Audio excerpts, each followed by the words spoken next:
So, hi, and welcome back to the Midlife Momentum podcast. I have today with me a guest, Dr. Jenny Tufenkian. She's a licensed naturopathic physician. She has 2 decades of experience. She specializes in empowering health conscious professionals to conquer long COVID and CFS and ME fatigue. So, basically, chronic fatigue syndrome fatigue. Her personal battle with chronic fatigue inspired her to uncover its root causes and led her to the creation of a transformative system that addresses the 5 root causes of chronic fatigue. And she believes in a holistic healing process, which I think is great, that integrates the physical, mental, emotional, and energetic dimensions, emphasizing the body's inherent ability to be vital. And I'm just excited to have you here today, Jenny. So thanks for joining us. Thank you so much. I'm so looking forward to our conversation today. Me too. Me too. So let's start with a very basic question because I think it's important that we have a definition to work with. Mhm. What is chronic fatigue? Chronic fatigue is a name, it's a terrible name for a condition that's been around for a very long time. We really had first started really talking about it a lot in this country more in the 80s and 90s. There were waves of it before, but we've made a move to rename it something called myalgic encephalitis. And this new term actually explains it much better. Myalgic encephalitis means that you have pain in your muscles and inflammation. May or may not have pain, but you have inflammation in your muscles and in your brain. And what this leads to is feeling exhausted, more tired than you should, either tired all the time or you have what I call energy insecurity. You may wake up full of energy, but you don't have enough energy to get through your full day without resting. Or you may do something like energy budgeting, where you are sort of pulling back from activities. You don't go out with your friends at night, or you don't go to parties, or you don't do things on weekend because you only feel like you have so much energy. This myalgic encephalitis is really one of those conditions that is what we call an invisible illness because people look great and often their labs are all normal and yet they are struggling inside, just struggling inside. And it is one of those things that it's really underdiagnosed because I think a lot of people, when they're just tired, they think it's their fault and they don't realize it might be something going on with them physiologically. And then Yeah. those that do go to their physicians, all too often they get told, "Oh, you know what? You look great and your labs are all normal. So, it's just age. You're just aging." And it's not age. It's not. That is not what it's about. Okay. Okay. Yeah. Yeah. No, I can imagine that must be very frustrating for people to go and find out that, oh, no, everything's just fine, but you know inside that it's not.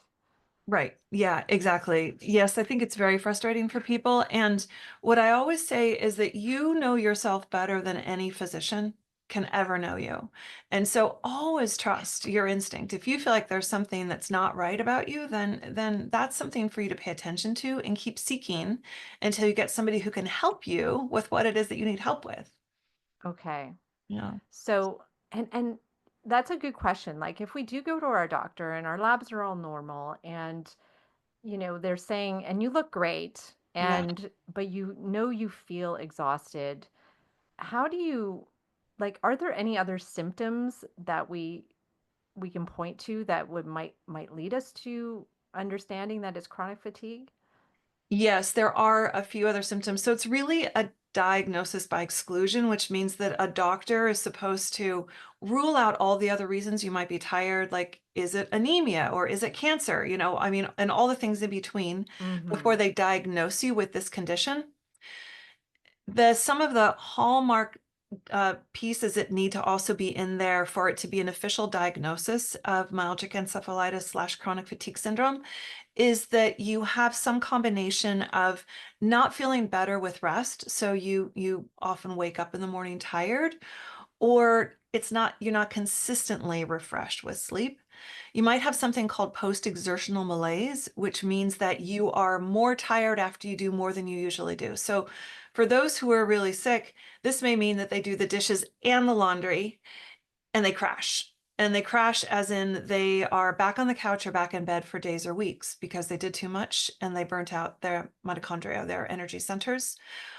Or for somebody else who's doing better, I had a trainer come in to see me, and I asked her, she didn't say that she had chronic fatigue syndrome. She didn't identify as that. When I asked her about her exercise, she's like, "Oh, I exercise every day." And I said, "Well, what do you do?" And she's like, "Oh, I go for a walk." And I said, "For how long?" She said, 45 minutes. And then she said, "If I go any longer than that, I am exhausted for days afterwards." And Wow. that is a classic sign of post-exertional malaise and would be one of those things that you would tick the box towards weighting it towards a diagnosis towards myalgic encephalitis. And you can see how it can get missed because we've already done these self-limiting activities as a form of self-preservation. And sometimes we don't even realize we're doing them, or we don't think that that's a problem. We're just taking care of ourselves. We don't realize that this is a clue that there may be something deeper going Hmm. on with you that needs addressing. Another one of the symptoms that may or may not be there is some kind of neurological symptom like frequent headaches or some sort of nervous system type of alteration. So those are some of the Okay. things that we're looking for when we're looking for this diagnosis. Okay. So is it, would it ever show up on a scan of some sort? Yeah. Because like you said, I guess there is swelling involved with the encephalitis, and Yeah. would you be able to see that or not really? It's a great question. I'm smiling because there just isn't a test to diagnose this, which is part of the Yeah. reason why for so many people have been just told basically it's in your heads. I mean, there's kind of this thing out there in the medical world that if we don't if the doctor can't test for it and say yes you have this thing, then you must have made it up, and then we have to wait Yeah. a few decades until we figure out like, oh, maybe you didn't actually make this up, maybe this is really a thing. Now that said, one of the things that I find really exciting is the benefit of the pandemic and this outbreak of long COVID, which has been intense for people around the world. 30% of the people who get COVID get long COVID, and which is just like having myalgic encephalitis, where you are exhausted and have, just can't live your normal life. The government put a whole bunch of money towards researching what is going on with this long COVID thing, and that has benefited people who have been struggling with myalgic encephalitis for decades. One of these research studies, they're looking at PET scans, and these are only for research. You can't get these yet for you, just if you're waiting for diagnosis. But they put a dye in, and when they compare like a 53-year-old woman who does not have myalgic encephalitis to a 53-year-old woman who does have myalgic encephalitis, they are seeing things light up. And what they're seeing light up is their muscles and is their brain. And this is why we now know that this myalgic encephalitis is a great way to call, what a great word for this condition. It's frankly the word that's been used all around the world forever. It's just the United States that's been stuck with this chronic fatigue syndrome name, which And Canada, because that is what we call it here right. too. Yeah. Right, right, right. So there is this test now that people can Mhm. do to see this, but doctors aren't using this. This is just for research. So unfortunately, there isn't a test. If you just do a standard MRI, your brain is going to look completely normal. If you do a scan, you're not going to see anything. Again, most lab work, conventional basic lab work is going to come up normal. Now, there are certain labs that you can run that I run because I'm looking for what are the root causes that can trigger myalgic encephalitis. Myalgic encephalitis is not caused by one thing. It's caused by a multitude of things, and it can be different from one person to another person to another person, which again makes it complex, which is why a lot of doctors are like, I don't have time to deal with this in the 7 minutes I have with you today. Sorry. Yeah. Would you like an antidepressant? It might help. So, Yeah, exactly. Exactly. yeah. Yeah, so I mean, so you just mentioned there are several root causes. So you're Mm, it's not one thing that causes your myalgic encephalitis, yeah. but it is several things. And I believe you have five things that if I'm not mistaken, that couldn't cause Yes. chronic fatigue, or Yes. what we Yes. have been calling chronic fatigue. Yes, yes. And I still use the term chronic fatigue as well because it is what people know it as. And because it has the fatigue word in there, people can identify with it and say Yeah. it is there. And so it's a lot of words to say, but my elevator pitch is more than 2 minutes because by the time I say chronic fatigue syndrome, myalgic encephalitis, and long COVID, it's like time's up. Yeah, no, that's true. It's more than a mouthful. More than a mouthful, indeed, indeed. Yeah. Yeah. So yes, there are root causes. So when I was in second year medical school, I got very sick and I had a 17-week miscarriage where I hemorrhaged, and this crashed me into what I call a dark night of the soul. And I went through that process, and then that triggered me to have an experience of having myalgic encephalitis, and I had to take a year out of school. And back then, we didn't really know what to do for it. And so I was just trying everything I could as a medical student and then as a new doctor. And I was able to get 150% well and come out of that. And then I never thought I would get it again. But then 17 years later, I did. And the reason I'm telling the story is because part of what was part of what threw me into getting it again when I never thought I would, because I had full energy and was feeling amazing, was the fact that I was going through perimenopause and there was this Mm. hormonal shift. And I'm also saying this because I'm going to go into the 5 root causes, but I want everyone who's listening to understand that the causes are the triggering event. The setup is everything that's going on in your body when that triggering event hits you. So, not everybody who got COVID gets long COVID because not everybody has that same the soil, the terrain, the milieu to plant the seed of long COVID when you get the COVID virus. And that's the same thing for myalgic encephalitis. So I'm going to go through the root causes, but you need to realize that what you're eating, if you're sleeping, what your mood is like, what your genetic tendencies are, what's going on in your conscious and subconscious mind.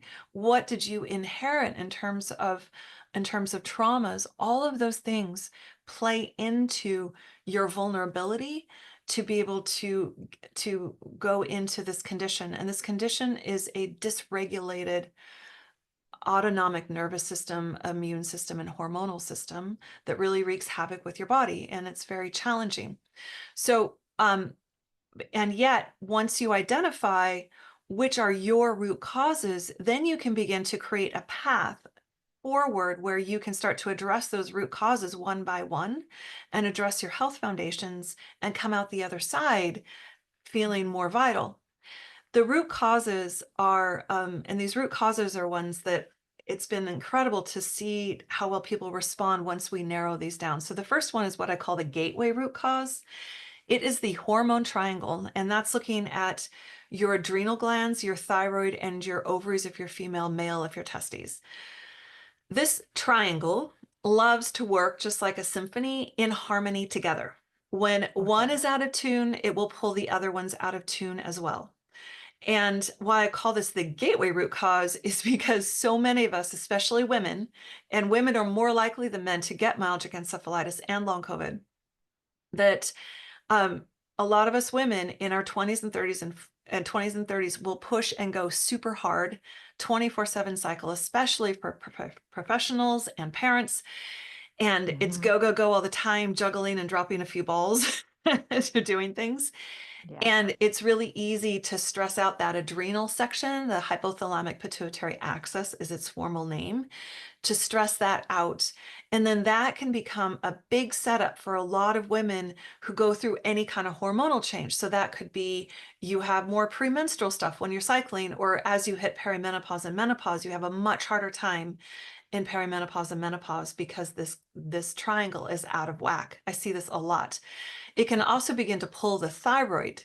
If you're running on the stress express and your hypothalamic pituitary axis is going full bore, your thyroid gland can begin to slow down your metabolic process to save you from yourself. So if you're pushing yourself too hard, your thyroid can go, whoa, slow down, girl. We're going to ramp you down. And then it's really easy to start putting on weight and things like that because of the stress that you're Mm. under. this because this can have such an impact on so many hormonal systems in our body, it dysregulates them, and this has a cascading effect in other places. It begins to alter your stress response, begins to alter the way that you process sugar. It begins to alter the way that then the signals that your body's sending up to your brain, where your brain is beginning to say, I don't feeling as safe. And all of these things can make you more vulnerable to get any of the other root causes. Most people come in and they have one, two, three, or all five of these root causes, and it just depends on your situation. A lot of people, a lot of women in their 20s and 30s are struggling with this triangle being out of regulation. And if you just stay that way for a long time, just that Yeah. alone can be enough to dive you into chronic fatigue, myalgic encephalitis. Okay. That's really interesting because, like, what you just explained is what happens when you do hit perimenopause is that Right, a lot of women are in that situation where they've been stressed out for decades right. because they've been pushing themselves too hard.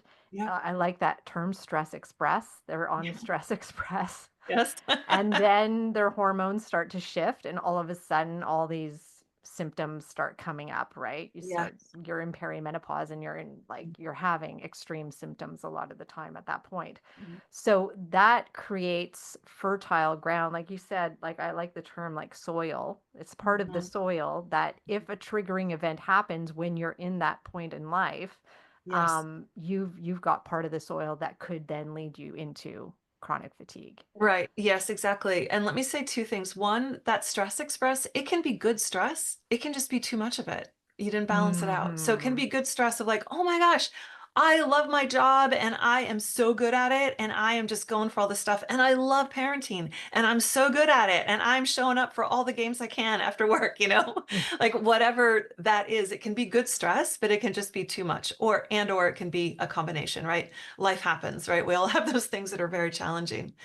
The Yeah. second thing I need to say, just because what another piece that happens in perimenopause and menopause, and this was definitely a huge piece of why I crashed the second time, is that the hormones, estrogen and progesterone, they are buffers. They are buffers to stress in multiple ways. So one, they just are emotional buffers to stress. The progesterone makes you feel cozy and kind of contained. And as that goes away, you can feel a lot more raw and exposed. Estrogen has its own ways that it helps us connect, and we can feel more disconnected when that's not there. So all of those hormones have that emotional piece of a buffer that we can create experience more emotional stress, and they are physiologically, they are anti-inflammatory, like just flat out Mm. anti-inflammatory. When they go away, our immune system starts to express more pro-inflammatory near sort of proteins, and it's easier for us to get into a state of inflammation. So if we had any low-grade inflammation before, it is easier for that to get fully expressed as our hormones start to wane. And for myself, that second time, I had an injury, and that pain and that inflammation just got completely out of control. And that pain and sleep deprivation was definitely part of what pushed me down that slide to reactivation. Mm. Mm. So I just kind of want to, give you a heads up if things are hurting a little bit more, if you're feeling like that, those aches and pains and things like that, that can easily be from that lack of buffering from those hormones. Absolutely. I know we've talked about that on this podcast a lot Uh-huh. too, is just, Hmm. the protective effects of these hormones that we Hmm. then no longer have. And I like the Right. you use the word raw. We just become more raw and Right. exposed to Right. the things that were always there. We haven't changed our lifestyle. We haven't done anything differently, Exactly. but all of a sudden we're like exposed because we're not being protected like we were before. Exactly. Yeah. Yeah. And I see that as I call that a low tide situation. So I live on the West Coast where we have an ocean and there are big, huge rocks, and the sea comes over those rocks and it creates bumps in the water as it goes over. Low tide, the tide goes out and all the rocks are exposed. So you can see what's causing the bumps and the turbulence in your life. Mm, People who are very going through true. if you're going through perimenopause and it's a challenge, this is one of those beautiful windows where you can step in and use this as a time to empower yourself because it's a low tide situation where you can see the rocks. And I say the same thing to my patients. I say the same thing to anyone who's going through a challenge. There's always the opportunity to turn this around and use this as an opportunity for you to see what's underneath, what's causing the discomfort in your life, and begin to address that in a very profound, deep, real way.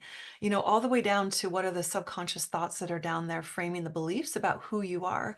And, you know, what is it that you need to work on so that you can come into a full place of loving yourself and appreciating yourself at this stage in your life? And what is it that you need to do to get your body back into health and rhythm and regulation so you can have energy again and go into the next phase of your life fully empowered, reclaiming who it is that you are in this stage. So Wow. that's yeah, that is so I really see that as being the same for perimenopause and people who are Yeah. struggling with chronic conditions. Yeah, That I love the way you just said that because it is such it can be such a beautiful time because we actually see the truth of what's happening. You know, we exactly. actually see those exposed rocks of like, oh, I didn't see Yeah, those before because I had this nice little buffer, but now I yeah, don't, it's not there anymore. And I can see what's really going on. And it's really, right, it could be a time of real deep connection with yourself. And yeah, that's so good. So hormones is one of the five right, root causes, right? right, So, and right. there's what are the other ones? Yes. So the other one is looking at chronic infections. These can be bacterial, viral, or fungal. The most common that we're seeing are reactivated chronic infections such as Epstein-Barr virus, HHV6, which is another virus in the herpes family.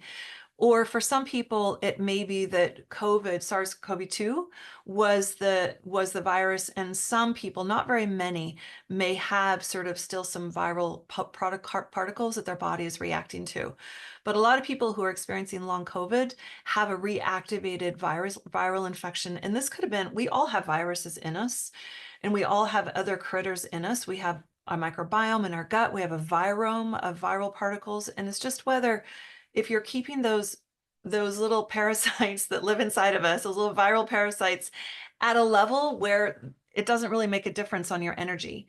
The thing is that they're opportunistic. And if you are stressed out, such as on the Stress Express, and you're stressed out and your immune system gets distracted or suppressed, then they have a party and they replicate and they go into your cells and they start literally sucking your energy. Like they literally go into your mitochondria and take the sugar out of your mitochondria and use it for themselves and their little parties instead of going for your cells. So that's one of the things that we can begin to do testing for some of these viruses, not all of them, but we can test for some of them. And that's one of the things that I find a low-hanging fruit when I'm working with people, especially even those that have seen many, many other practitioners. Often the people that come see me have seen lots of other doctors already. And I find this is one of the things that's most frequently missed is looking for possible reactivated chronic infection, especially a viral infection. The Okay.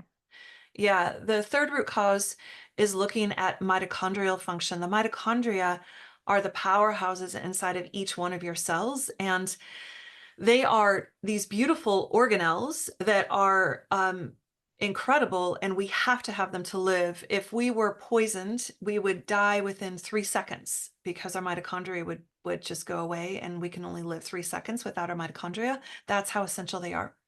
So having them function well is important. And like any power plant, they can burn clean or burn dirty. And if they're burning dirty, then you don't have the energy you need. This post-exertional malaise that I was talking about earlier, that is a Hmm. classic sign that you have mitochondrial dysfunction. And that can be caused by multiple things. A very small amount of the population have a genetic thing where they have mitochondrial dysfunction.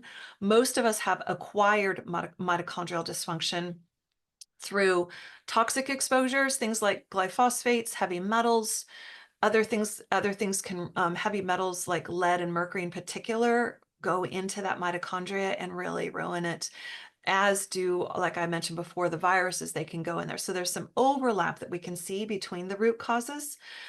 And again, one of the things that really makes me trigger as a physician thinking we need to go into the mitochondria is if somebody does have that post-exertional malaise and it's pretty significant, that lets me know that we need to talk about mitochondria health. And there's so many things that we can do. I mean, honestly, think that it's beneficial for all of us to be working on our mitochondria every day because they're so essential and they're so vulnerable to the toxins that are just in our planet right now. So it's one of those things that you can do, but they're great. They get broken really easily, but they also have this incredible ability to repair and to heal when you get the blocks to cure out and you get the right nutrients in. The Okay. fourth root cause is looking at toxin overload. So again, you hear the overlay here.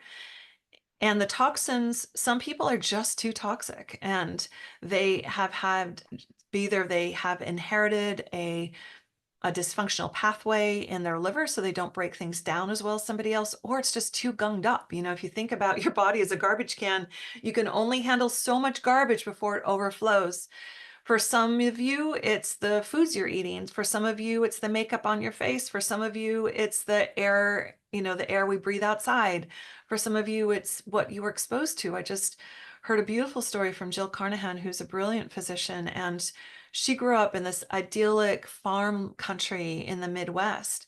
But then she ended up getting breast cancer. And sure enough, when she did a poll and looked at what her dad was spraying on the fields, like every other good farmer was, carcinogenic after carcinogenic, chemical that are still Oh, being used today on our foods. So you yeah. start beginning to think about the exposure that we have, and it's just a lot for our bodies to handle without the support. And for some of us, it blocks our ability to function normally. It begins to block not just the mitochondria, but some of the organs, and then we just can't function normally. So for if that's you, then for us to, what's the steps there are to begin to work on the detoxification plan that's right for you. And I need to say this because I know detox is super popular and it's easy for to go, Mm-hmm. oh, that's me. I have to go detox. I want you to be really sure and careful about how and when you detoxify your body because I see too often people who are running on low, and if you're really exhausted, first may need to boost your energy in some other way before you detoxify because it takes energy for your cells to dump the toxins out, and it takes energy for them to break them down and get them out of your body. The other thing is you need to make sure that your pathways of elimination, like as in, are you having bowel movements? Do you urinate? Are you drinking enough water? Do you sweat? Are working so that the toxins can actually get out of you, or else you may Mm. end up in a worse situation than you started with.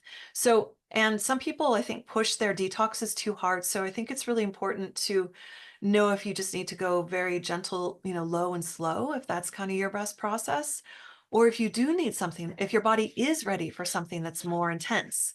And those are really, important things to listen to. So if you're thinking detox sounds great, it may be wonderful for you, but be sure you get guided in the right way for you. Okay, that's so good because yes, it is something we hear about all the time. I just got to, go on a detox. But like you said, you need to have the energy to be able to detoxify, and you need to have those pathways to eliminate in order Right. to make sure that they're working. So yes, it's so important that you set yourself up and get the guidance you need. So thank you Yeah. for Yeah. emphasizing that. And then the fifth root cause is looking at the mental emotional limbic side of things. So your limbic brain is part of your subconscious mind, and it is always surveying for safety and danger your whole life.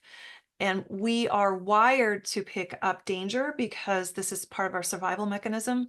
And some of us inherited more survival strategies than others. So some of us are even more wired for danger because of past generational trauma. That's one of those things that's inherited.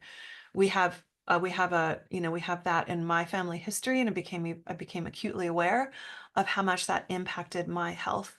And it's been something that I've needed to consciously go into my unconscious mind and work on so that my body doesn't overreact in different situations. That limbic brain is surveying for safety and danger, and it's attached to the longest nerve in the body called the vagus nerve. And this vagus nerve is attached to all of the organs, the lung, the heart, the digestive system, the liver, the spleen. And this vagus nerve is sending information up and down from the body to the brain and from the brain to the body. So if you have a gut that's messed up, if you're eating foods that are inflaming you, if you do have chronic infections, if all those things, some of those things are going on with you, it sends a message through the vagus nerve up to the brain saying, we're not actually safe. Things aren't great down here. We're not that great. And then if you have subconscious beliefs or conscious beliefs of, I'm not good enough, I'm not okay, I'm not safe, I don't know if I'm going to get these emails out in time, and then what's going to happen to my job? Like, it could just be the littlest stuff that we stress ourselves out with in our culture today, like life or Yeah. death emails. Yeah. It's like, It feels like that. Yeah, it feels right, life or I death. know. That saber-toothed tiger is now the to-do list. It's like, Absolutely. and I haven't That's gotten where to the we dishes are. yet. It's like, oh no, I'm gonna die. I haven't done the dishes. So that new age saber-toothed tiger can Yeah. really, from the brain, can go down and impact the body and tell the body you're not safe. You literally create a vicious cycle of messaging. And the vagus nerve can have impact if the brain begins to feel like it's not safe, that limbic brain. It can go to the vagus nerve, and it can even go down into the mitochondria and just start sending off signals to the mitochondria to go into this hide response. The limbic brain, when it is altered, when it is dysfunctional, throws off your whole immune system and your hormonal system, and you can go into what they call sickness syndrome or torpor, and it's really a hibernation state in your body where everything slows down. And basically what is going on is your limbic brain is saying, I don't know what's going on. All I can tell you, it's not safe. And for your sake, I need you to hide. I need you to go back in your cave and hide under that rock. So it's going to amplify your experience of pain and fatigue so that you go lie down, so that you hide, Wow. because it can tell it's dangerous. And we have increased inflammatory mediators that are going off at this time too, that can make you depressed and can make you want to isolate. And so you end up having this thing where you become less social and less willing to gauge, and littlest things will stress you out and may trigger, a depression or an anger response or an anxiety response. And it's very biochemical that's happening, but it's through this connection. So this is one of those things that I see a lot. And again, it is one of those things that I think is underdiagnosed. The word is starting to get out there where we begin to understand how our emotional body impacts our physical body. And Yes. this is one of those ways that it's clearly not, there's no division here. It is the same thing. And they impact Yes. each other. Yeah. Yeah, mind and body. Yeah, they definitely impact each other, Yeah. They're the in same. They're the they are same. the same. So Exactly. intricately the same. And so, yes. Yeah. So we have these five, possible causes Mhm. of chronic fatigue, and there's like a lot of overlap in what you There is. said, right? Yeah. There's five, but they do intermingle a Mhm. little bit there. So that creates that fertile ground for possibly uh, for that trigger event to then lead to chronic fatigue. Once we have chronic fatigue, once we've been diagnosed, or like you had said, you had it earlier in your life and then it went away and then Mhm. it was re-triggered, Mhm. right? So it isn't something you're necessarily experiencing your whole life, but there are like times where you're going to be experiencing it. Mm. And is it ever really healed? Can you really heal from it, or Mhm. is it always something that's going to be a flare up at some point? Yeah, those are really great questions. And I think the way that I've answered this through time has changed. And I would say that I think that those of us who have tendencies towards these conditions and have this setup, that I think that you can say that let me back up and say you can tell that I'm kind of stumbling over this answer, because I think it is one of those things that you want to put into remission and see it that way. But I also Mm, see it that it can be lifelong remission. And when I came out of this the second time is when I got this the second time is when I realized how easy it is to relapse and how fast that downward slide is. I didn't realize this before because, like I said, mm, when I got it the first time and once I healed, I never thought I'd get it again. I mean, I was 150% better. I could work 17-hour days. I had another kid after 9 years of infertility. I wow. had, I just was able to open clinics and teach and do all this stuff. And I literally didn't have a dip in my day in terms of energy. I was super fit. I was working out, and I could just, the breaks from being a doctor to being a mom, those were my breaks, and that's all I needed was just to shift Mm. to a different activity. And I was full of energy and woke up in the morning just ready to go.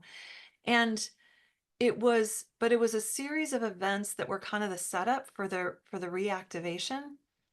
And then there was the triggering event, which was, and I would say there was kind of three that came together. It was severe pain, which, just burns through your neurotransmitters. It was the sleep deprivation that came from that pain, which, if you're not sleeping, you're not healing, you're not doing any restoration. And then that perimenopause where I had the hormones weren't there. So I had a injured knee, and then I got frozen shoulder. And Mm. so those are kind of the frozen shoulders, an 18-month process to heal. And so I had an extended period of time of severe pain and limited function of my arm. And but I also had the mindset when I first got the shoulder pain, I didn't take it seriously, and I just pushed through and I kept working out because I didn't want to lose all the Mm. conditioning I had. And I didn't reduce my schedule even though I was waking up exhausted instead of energized. I did not, I was in total denial around everything I was feeling. I was waking up going, "Oh my God, how am I going to get through this day?" And Yeah. yet, still had the same 12-hour workday and didn't change things for a while until it was really bad, until it was really serious. Did I change what I was doing? And so that made me aware that that relapse can happen really quickly. Yet, what I know is that for my whenever I work with clients and patients, one of the things we're looking for is what is your toolkit? What is it, what are your root causes? And then what works for your unique body to help you? And when you have that toolkit in hand, you can mitigate or stop a relapse sooner than before. So I got well, I figured all these things out. And then my dad was dying, and I was midwifing my dad through his death. And it was a beautiful experience. Yet I Mm. remember he was still alive, and I came home and I opened up my supplement cupboard and I saw some of my herbs on there. And I thought, you know what? This is a stressful event. I'm doing okay now, but my dad's probably gonna be dead in a week, and I'm gonna be grieving like crazy. And this is going to be a stress on my body. You know what? I better start taking more of my antiviral herbs so I don't reactivate. And I know I saved myself from relapsing at that time. That was me knowing that I had an Epstein-Barr virus in me that could take advantage of an opportune moment to flourish. And I needed to bring in my toolkit and start taking all these herbs so that that didn't happen. And that is exactly what happened. I was able to take those herbs and I didn't reactivate. And then I actually ended up, when the COVID virus hit, I got long COVID from that, and I reactivated again. And you Mm. could be like, well, why did that happen to you? Like, what, so much. But I had experienced this like soul wrenching stress during the pandemic, like everybody else did during that time. It was just unbelievable stress. And I had this gastrointestinal low-grade infection that I had put off addressing because I was waiting to do it. My husband had it as well, and I was waiting for us to do it at the same time. We both had H. pylori. Okay. And I also was traveling, and I had a gastrointestinal illness. And so I had had severe fever and diarrhea for 72 hours, and that's when I got infected with the COVID virus. So you can see my Mm. setup was I had some limbic emotional stress that was real. Like, and I knew it was real, and I was trying to rein it in, but I was having a hard time, even with my tools. We're not all, we are not perfect beings. No, And we're not then I machines. had, my gastrointestinal system completely, my microbiome completely blasted. And those are really great setups for reactivating and going into COVID. But that said, because I knew that it was my mitochondria, I could tell it was my vagus nerve that was getting irritated. I was able to bring things in sooner than other people. And I feel like as hard as it was not as hard as it would have been because I had my toolkit. Does that make sense? Yeah, absolutely. No, we need these tools to understand. I mean, one of the tools is just awareness, right? I Right. guess just It being is. aware, you were aware of what was going on and checking in Right. with yourself to say, okay, what is going on here? And Right. just knowing yourself on that level. I think that is one of the biggest tools there are. So, yeah, Yeah. we need to practice these things before. these events happen so that we Yeah, can be in used to using these tools and not just break them out when, oh my gosh, something's going wrong, but now I don't right, know how to use these tools because I've never used them before. right. It's like practicing how to use the tools before we get to that point. Yeah, exactly. Yeah, and to answer your question even more about, do people, do they heal from this, or do you go into Mm, remission, or do you have it your whole life? The goal I have for everyone is that we all increase our resilience. So one of my clients, Mary, came into one of my group programs, and she was on the couch exhausted, couldn't work, and she was in a marriage that was not very healthy, and but she was afraid if she left it she would be houseless, and so she stayed in that relationship. We ended up working together, and she was able to figure out what she needed, how she needed to eat differently, how to treat her root causes, which of the roots were the most important for her to address. She addressed those, and she was able to get her energy back and be in that relationship in a much healthier way. And then after she tried to fix the relationship, realized it was not fixable, she ended up getting a divorce, which was stressful. So she had a stress of a divorce. She moved multiple states. She ended up living somewhere that wasn't the perfect situation. She had to go off her diet that was good for her body. And yet she didn't relapse through all of this. And I just talked to her a few months ago. This was years ago. I just talked to her a few months ago, and she is so happy. She's working, she's fully supporting herself, she's working, and she's discovered that she really loves being an artist. And so she has, like she's in her 60s and she's now an artist and working and happy.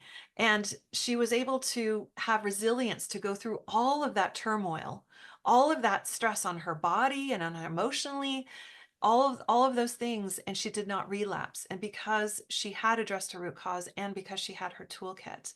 And I also find that when mm, people, if you take this experience as one of those low tide times, then you're able to really address those rocks underneath. Then when you come out, you really come out in a new way, like as a new person and a new thing. Every time I've had a relapse, even this one, there's so much that I've learned. Partly I get to learn because I'm a doctor, right? So whatever I learn about this condition, I get to help other people, which is great. That's nice. And then also just in my own personal growth journey and my soul journey, I can tell that I get something out of this every time I go through it. When I'm in the middle of it, I'd rather not have it. But of when I course come on the not. Nobody does, I but know, right? When you're in, it's like, no, it's never gonna go away. I hate this. yeah, but that's when you have to go to the mindset of this is happening for me and not to me, and Totally, try to figure out totally, that, this is happening for a reason and I need to learn totally, something here. So I love totally. that idea. Totally. It's that growth mindset, right? Like, what am I'm Yeah. going to get something out of this. Like and just fighting for that. Like this sucks. I'm going to get something out of this. Like, I'm not going through this for nothing, I'm going to get Yes, something out of this. So absolutely. yeah, yeah, So I know we're getting close to the end, but yeah. I do want to ask about the toolkit because you've mentioned it. But I'm just wondering, do you have the top two or three tools that you use yourself or that you would recommend using, that have helped in the past? Yeah, so I would say the toolkit is highly personalized. When I'm talking about the toolkit, it's really based on your unique body. Some people are super sensitive and they just need the tiniest dose of something, even the tiniest dose of an energetic medicine like a homeopathic, or they might need the big cannons, the big, pharmaceuticals. It just depends on what your body responds to. Some people are like bulldozers and they want to do everything all at once. Other people just need a little bit, a little bit, and a little bit. And so it's very individualized for you, and it depends on what we're addressing in terms of the root causes and which health foundations need. So that toolkit is very personalized.